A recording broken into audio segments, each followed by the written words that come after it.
अरे अरे, ठीक आहेस ना? लागलं का? अगं जरा जपून धावत जा.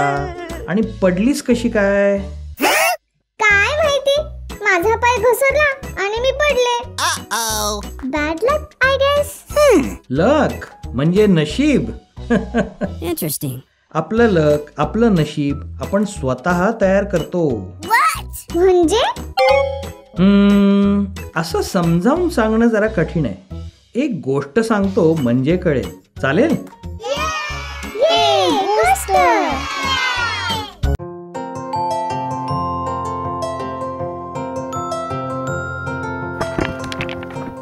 फार फार पूर्वीची गोष्ट आहे.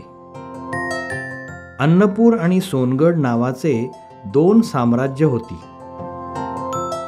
अन्नपूरचा राजा सूर्यवदन आणि सोनगडचा राजा सदानंद हे दोन्ही चांगले मित्र होते.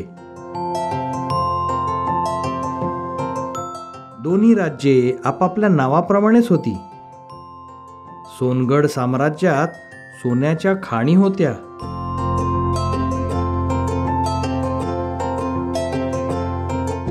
तर अन्नपूर हा अत्यंत सुपीक प्रदेश असल्यामुळे येथे भरभरून धनधान्य होते. दोन्ही राज्यांमध्ये व्यापार भरभराटीस असल्यामुळे दोन्ही राज्य सुखी आणि समृद्ध होती. सूर्यवदनच्या मुलाचे म्हणजेच अन्नपूरच्या राजकुमाराचे नाव होते चंद्रवदन.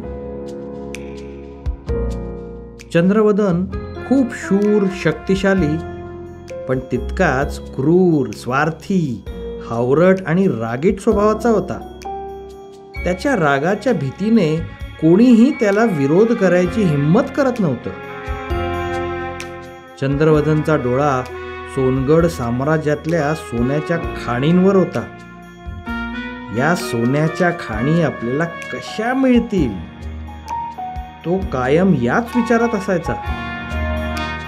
परंतु राजा सूर्यवदन आणि सदानंद हे दोन्ही मित्र असल्यामुळे तो काहीही करू शकत नव्हता.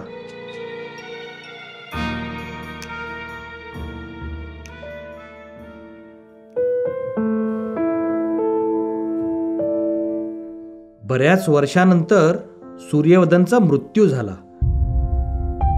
आणि चंद्रवदन राजा झाला. आता त्याला थांबवणारं कोणीही नव्हतं. त्याने आपल्या मनात असल्याप्रमाणे सोनगडवर लगेच युद्ध लादले. भयंकर युद्ध झालं.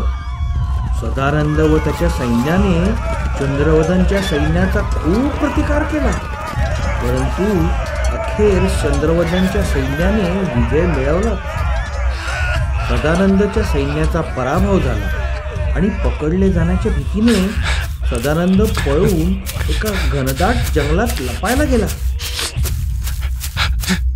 चंद्रवदन व त्याचे सैनिक सदानंदला शोधण्यासाठी जंगलात शिरले. त्यांनी सदानंदला शोधण्याचे खूप प्रयत्न केले, पण कुठेही त्याचा पत्ता लागेना. तेवढ्यात त्यांना एक आश्रम दिसला. तो आश्रम दयानंद नावाच्या एका ऋषींचा होता. ते एक ज्ञानी ऋषी होते, जे नेहमीच गरजू लोकांना आश्रय देत. ही गोष्ट आजूबाजूच्या सगळ्या राज्यांना माहीत होती आणि म्हणून ते सुद्धा ऋषींचा खूप आदर करत. त्यामुळे सदानंद तिथेच लपला असावा असा विचार करून चंद्रवदन आणि त्याचे सैनिक आश्रमाकडे निघाले. नेहमीसारखीच आश्रमात एक सुखद शांतता होती. अगदी पशुपक्षी सुद्धा प्रसन्नतेने खेळत होते. चंद्रवदन सुद्धा क्षणभर का होईना सुखावला. पण त्याकडे दुर्लक्ष करून चंद्रवदन ऋषींच्या समोर उभा राहिला आणि त्याने सदानंद कुठे आहे हे विचारायला सुरुवात केली. पण ऋषी दयानंद शांतपणे म्हणाले, हा आश्रम आहे आणि शरण आलेल्या प्रत्येकाला अभय देणे त्याचं रक्षण करणे हा माझा धर्मच आहे. त्यामुळे सदानंद कुठे आहे हे मी तुला सांगू शकत नाही. तू युद्ध जिंकला आहेस, सोनगडचं साम्राज्य आता तुझं आहे. तेव्हा तू सुखाने राज्य कर आणि सदानंदला जीवनदान दे. चंद्रवदन आपल्या रागावर ताबा ठेवू शकला नाही आणि त्याला भयंकर राग आला. त्याचे डोळे रागाने लाल बुंद झाले. ऋषींचा अनादर करत म्हणाला, मला नकार देतोस? थांब, तुला धडा शिकवतो.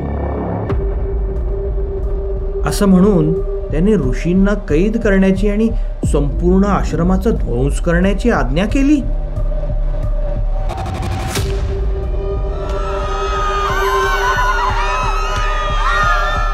सैनिकांनी इच्छा नसून सुद्धा राजाची आज्ञा म्हणून संपूर्ण आश्रमाचा विध्वंस केला.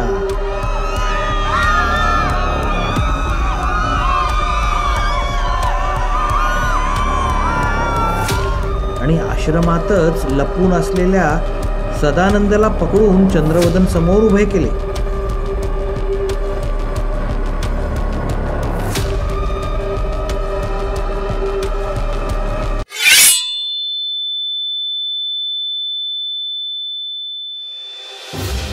पुढे अनेक वर्ष गेली. चंद्रवदन राज्य करत होता,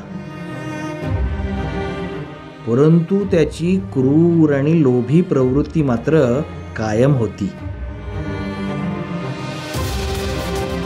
त्याची प्रजा भीती आणि दडपशाहीत जगत होती. एकेकाळी आनंदी आणि शांत असलेले राज्य आता दुःख, निराशा, भीतीने भरलेले होते. त्याचे सैनिकही निराश आणि असमाधानी होते. एके दिवशी शूरसेन नावाच्या बलाढ्य राजाने चंद्रवदनच्या राज्यावर अचानक हल्ला केला, त्याच सोन्यांच्या खाणींकरता.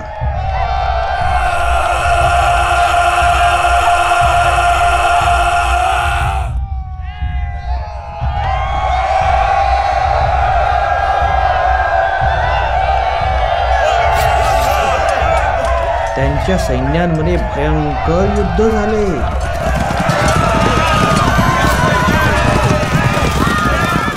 चंद्रवदनने शौर्याने लढा दिला.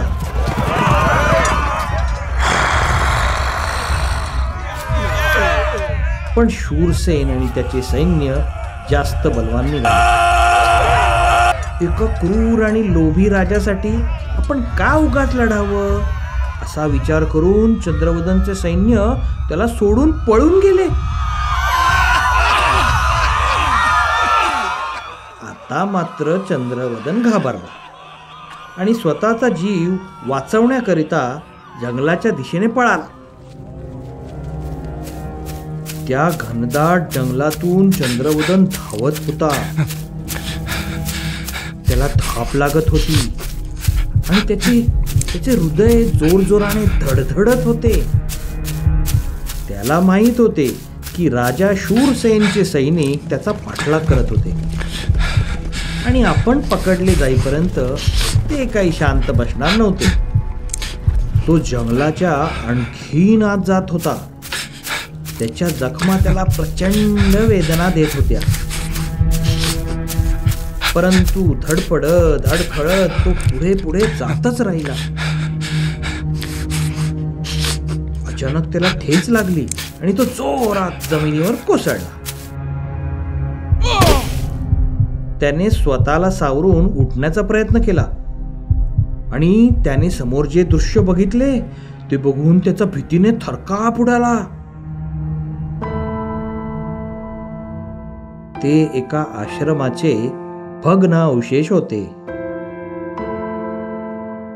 हा तोच आश्रम होता बरं का, जिथे प्रत्येकाला शरण आणि अभय मिळत होते. तोच हा आश्रम जो त्याने स्वतःच ध्वंस केला होता. आणि आता तिथे शरण देणारं कोणीही नव्हतं. त्याचे डोळे पाणावले. त्याचंच कर्म नशीब बनवून त्याच्यासमोर उभं होतं. पश्चातापाची वेळ आता निघून गेली होती आणि शूरसेनचे सैनिक जवळ येत होते.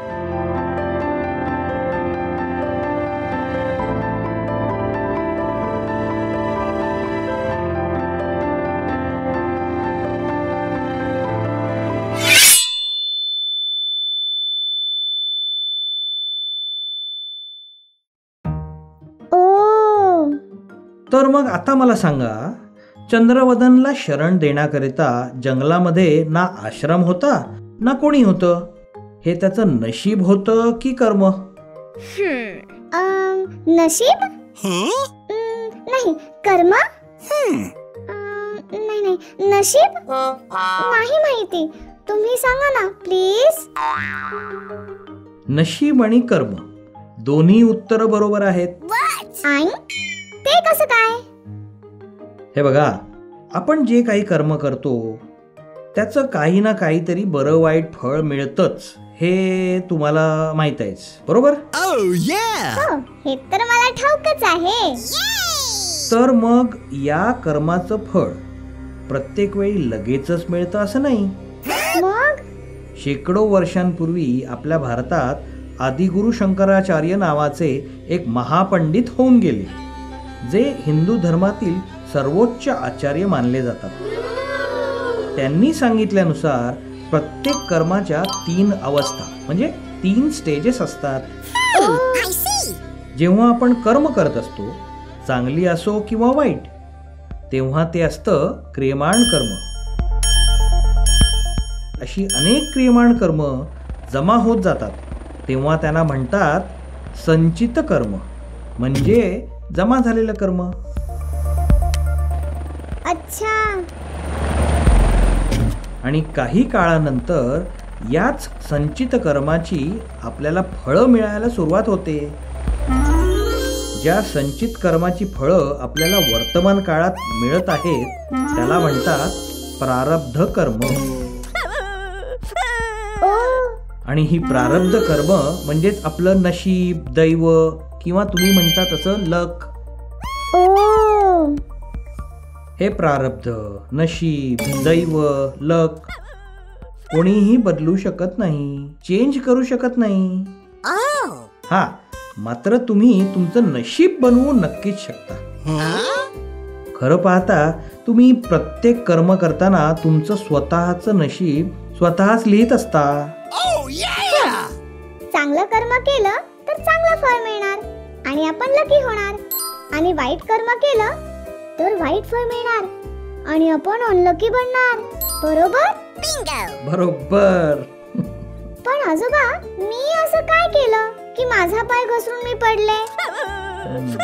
प्रत्येक वेळी आपण काय केलं हे आठवेलच असं नाही, पण या वेळेला मात्र मला माहित आहे तू काय केलं ते. सकाळी केळी खाऊन झाल्यावर ती सालं कुठे टाकलीस ते आठवतंय का?